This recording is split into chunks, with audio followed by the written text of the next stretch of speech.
Hey, how are you all? We've got some new and extremely important news coming out of Israel, Lebanon, and Iran. I've got some crucial details to share, especially as the world waits for Israel's response to Iran. But suddenly the United States has issued a threat to Israel at a very strange time. Could the United States really stop aiding Israel? This is a highly critical report. By the way, this report didn't just come out in one newspaper, it's been published in multiple outlets. According to a leaked memo, which BBC claims was leaked from the US administration, though not officially announced, America might halt its assistance to Israel. At the same time today, Israel is talking about successes and advancements in southern Lebanon, claiming to have neutralized a commander from Hezbollah's Radwan force and taken out their headquarters. These are serious claims. The details are very important, but to share them, I need to start from the beginning and give you the full story.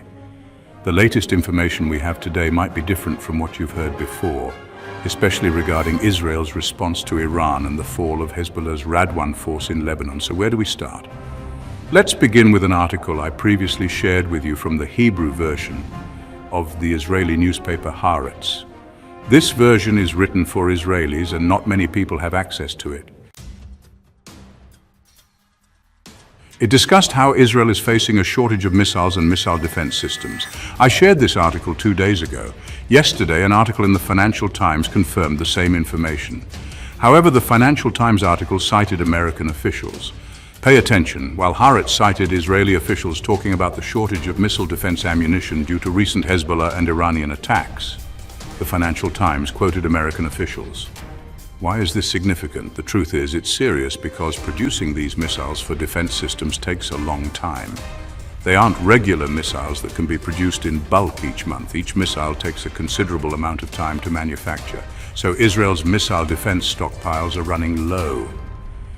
American officials in the Financial Times warned that even the United States itself has limited stockpiles for its defense systems. They said, we won't be able to supply both Ukraine and Israel at the same time. Speaking of Ukraine, there are gaps becoming increasingly apparent there as well. But back to the main point. America is starting to complain, saying that if the war in Israel continues like this, they won't be able to keep supporting Israel. The Financial Times article confirms what was written in Haaretz, showing that Israel will soon rely more on American missile stockpiles. As a result, Israel will become more dependent on the United States, limiting its freedom to make decisions. So what does this mean?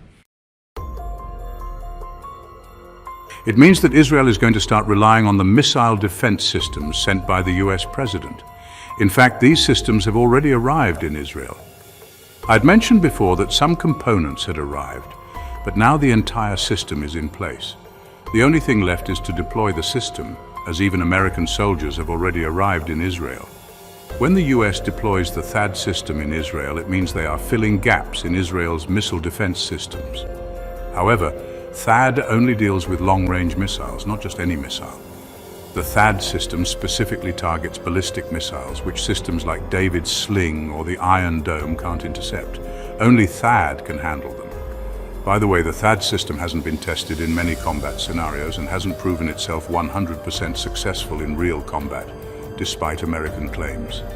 However, it's now been sent to Israel, so why am I telling you this? So here's the deal. Israel's going to have to follow the orders of the US president. They won't be free to bomb oil refineries or Iran's nuclear program because the US is the one defending Israel right now. It's like, you're basing your defense on my arsenal, so you have to follow what I say. There are reports that Netanyahu has already promised Joe Biden not to bomb Iran's nuclear program or its oil refineries. It's clear now that the US is getting involved in this war. Forget about the fact that America is sending air defense systems. It's a message to Iran. But what I'm telling you is that the US is trying to control Israel.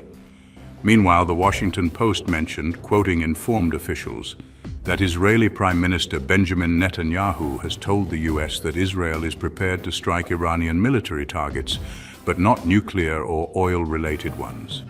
This suggests a more limited counterstrike aimed at preventing a wider war.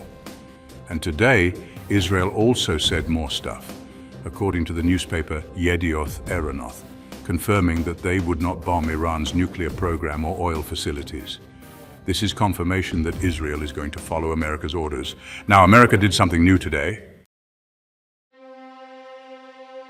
They leaked a letter. Wait till you hear this. It's the harshest letter the Biden administration has ever sent to Israel. The US State Department wrote to Israel basically saying, hey Israel, you've got 400,000 people in northern Gaza starving and displaced. You're pushing them out in a really dirty way. The US warned Israel, saying that the humanitarian situation for those 400,000 people is dire, especially since videos have come out showing people being burned alive after Israel bombed Al-Aqsa Martyrs Hospital. The American administration said in their letter that if the situation doesn't change and aid doesn't reach northern Gaza, the US might stop military aid to Israel. And listen to this, the US could not only cut off military aid but also stop sending weapons altogether. And according to the BBC, the letter wasn't just about Gaza. They also mentioned the 1.5 million Palestinians living in the West Bank who aren't receiving any humanitarian aid. We didn't expect this letter to go public, and all I can say is that Secretary Blinken and Secretary Austin did send a message, but I won't get into the details. It was a private correspondence from senior officials to their Israeli counterparts. Israel is trying to respond by saying, no, we've allowed aid in, but the US is saying it's not true. So America is getting tougher on Israel, saying they might use the threat of stopping aid. And here's the kicker, the letter gave Israel just 30 days to change the situation in northern Gaza and allow humanitarian aid to flow into Gaza. When the letter leaked, a US official was asked about it by reporters, and he confirmed it but refused to say what would happen if Israel didn't comply within the 30 days. This letter is being framed as part of the U.S. quote, S ongoing concern about the level of aid reaching Palestinian civilians. Secretary Blinken has been telling Israel since April that the amount of aid needs to increase, but nothing has happened. In fact, the amount of aid has decreased by more than half since its peak. That's why Blinken and Austin had to remind Israel again of the need for change. But all the newspapers are analyzing this, saying, be careful, the US has previously stopped arms shipments to Israel. Now here's my take. They gave a 30-day deadline, right? Today is mid-October. If the US gave 30 days, that means by mid-November or late November, we'll know the results of the US elections. And Joe Biden won't have much time left in the White House to enforce a stop on arms supplies to Israel. If those 30 days pass and nothing happens, we'll know the outcome of the election. At that point, Biden would be leaving office by late December or early January. So even if he decided to stop arms shipments, how long could it last? A few days. The other thing is the US administration is supporting Kamala Harris. Harris has bad poll numbers, especially in Michigan, and she's unpopular among the Arab American community in the US. So the administration is making moves before the election to support Kamala Harris, showing that her administration is taking a tough stance on Israel to improve the humanitarian situation in Gaza. But this war has been going on for a year. Why are they only now talking about it? So first of all, these US threats are empty. I'm being straight with you, nothing will come of them. It's all election theatrics, don't fall for it. It's just political posturing. Even if Joe Biden does cut off weapons, it'll only last for a few days. Then he'll be out of the White House, and either Kamala Harris will have to restart aid, or Donald Trump will come back and provide even more support for Israel. Keep in mind that the most pressure right now on the American president is to prevent a repeat of this situation. The Republicans are the ones stopping the arms supplies to Israel. If Donald Trump comes back, he will open the American stores for Israel, but this is just my opinion. I believe that if Donald Trump's administration comes back to power in America, this war will stop. It will stop everything happening in the Middle East. However, if Kamala Harris takes office, the confusion will continue, just like we see now, with election-related activities, statements, and speeches, because, folks, Kamala Harris being in power is a very important matter. What I want to say about the US and Israel is that America has seemingly started to take control of Israel's actions in the Middle East. However, in reality, that's not happening. On the ground, Israel is still in control, and Israel has not provided any guarantees to America regarding its response to Israel, especially since America has given a blank check to Israel. Anything Israel does, Iran will respond to. You must understand that America is obligated to defend Israel. So these are just media spins, nothing more. Now, what's coming out of Iran? Will Israel strike Iran or not? The truth is, with the arrival of the American missile defense system in Israel, the matter has become a matter of hours before Israel strikes Iran. It's not even days, it's hours. Israel is poised to act against Iran because Israel has been waiting for this system, authorized by President Joe Biden, for the THAAD defense system to return to Israeli territory. Why did you allow the deployment of the THAAD system in Israel to defend it? According to the Pentagon, this missile defense system will soon be deployed by American soldiers in Israel to protect the Hebrew state in the event of a new attack from Iran or one of its proxies. Is Israel capable? Yes, it is. Does Israel have a list of targets? It does. Keep in mind that if Israel targets even the Iranian nuclear program or oil platforms, it can significantly target military sites at a larger scale, which could lead to very significant strikes in Iran. The damage could be equivalent to targeting oil refineries or the Iranian nuclear program. Iran claims that any Israeli strike will take 2 weeks for them to respond. So Iran has already set a red line for you. It's very clear that Iran has begun to realize that all its threatening statements toward Israel have not been effective, and its threats to Americans that it would respond and turn the situation upside down have also been ineffective. So Iran has started to communicate that it will be hit, and it has accepted that it will be attacked, and it won't know how to stop that strike. However, when it does strike, it will take 2 weeks to respond to Israel. They have set that red line. Meanwhile, the Iranian foreign minister is going around the region. Up until now, the Iranian foreign minister went to Jordan, then came to Egypt, and after that went to Turkey. He simply wants to apply pressure on Israel not to retaliate strongly. He wants to send messages to Israel from countries that have relations with it, not to launch significant strikes. And by the way, Iran might tolerate a strike, even if it's medium-sized, and it causes losses among its military ranks. Iran might swallow that, as long as that strike was not publicized or reported in the media. Iran might tolerate that as part of a regional round where Iranian Foreign Minister Abbas Araghchi meets with Jordanian Deputy Prime Minister and Foreign Minister Ayman Safadi in the Jordanian capital, Amman. This is part of Araghchi's tour, which included Lebanon, Syria, Iraq, Saudi Arabia, Qatar, and Oman, to discuss tensions in the region and discuss regional issues and efforts to stop the war in Gaza and Lebanon. According to the Iranian Foreign Ministry, this is what Iran wants to convey to Israel: strike, but gently. I mean, don't hit hard, just strike lightly. The second matter is that today, a famous writer in Israel named Amos Harel, who has articles published in Haaretz, said, "I took myself and went to the Israeli-Lebanese border and discovered that the Israeli army had seized control of the command headquarters of the Radwan force."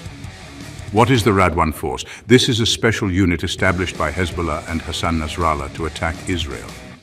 This is a unit specifically designated for attacking Israel. Harel said that the Israeli forces found the command headquarters of the Radwan force and managed to reach that headquarters, and he went to reveal it and took pictures there. The man is celebrating. What's the story? He says, "When I went to this headquarters, I discovered that when Hezbollah builds the headquarters, it means that the Radwan force was going to take the Upper Galilee, a region in northern Israel. Hezbollah wanted to take it. Harel said this headquarters is very dangerous and that Hezbollah was planning to invade northern Israel. So Israel discovered Hezbollah's plan and was able to eliminate the Radwan force. This is evidenced by the fact that today Israel claims it has targeted leaders of the Radwan force and started capturing soldiers from Hezbollah. This is just Israeli propaganda. Be careful. Hezbollah had more than one opportunity to invade Israel and northern Israel, the most notable of which was during the flood of Al-Aqsa. Harel says that the one who spoiled Hezbollah's plan to invade northern Israel was Yahya Sinwar during the flood of Al-Aqsa. Sinwar wanted to take his time to launch an attack on northern Israel. I don't get this. If Hassan Nasrallah had plans to invade northern Israel, he would have seen that the Israeli army was collapsing during the flood of Al-Aqsa. Even if the plan was not completed, he would have proceeded with the attack. But folks, I don't believe this was really the command headquarters of the Radwan force, and I don't believe this is the end of Hezbollah. Israeli propaganda keeps saying Hezbollah has been defeated, that it has collapsed. This is all nonsense, don't believe it. Hezbollah has not collapsed or surrendered. On the contrary, today there are small Israeli newspapers, not big ones, saying that Hezbollah managed to restore its forces and operations, evidenced by the fact that it bombed the Benjamin base. This is a very dangerous indicator that Hezbollah is starting to stand on its feet again and is beginning to fill in the gaps it has. So Israel and Israeli propaganda are trying to convey that Hezbollah has been defeated, which is not true. All of this is propaganda.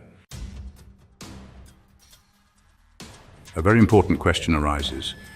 Does this mean Israel is being shaken in Lebanon or advancing? Israel is advancing, but let me be clear, Israel is advancing, but at what cost?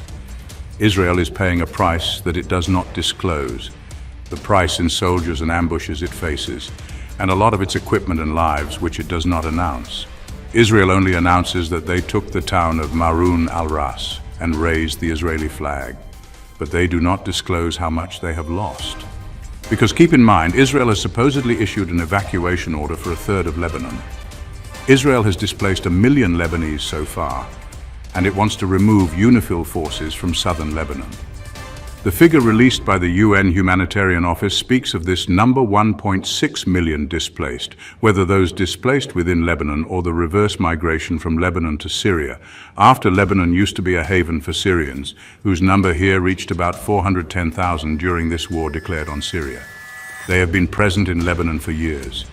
Now the opposite is happening, the reverse migration from Lebanon to Syria through these border crossings.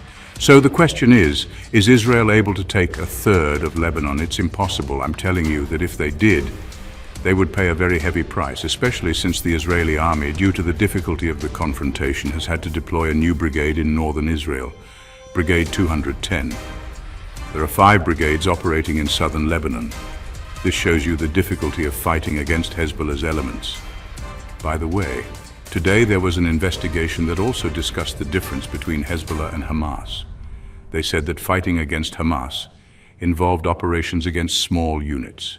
For instance, a Hamas unit might consist of 2 to 4 people. However, Hezbollah's forces and the Radwan force are more organized, larger, and equipped with newer gear and greater combat capability.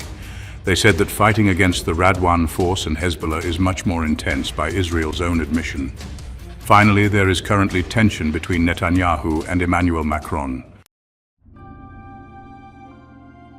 What does this tension mean?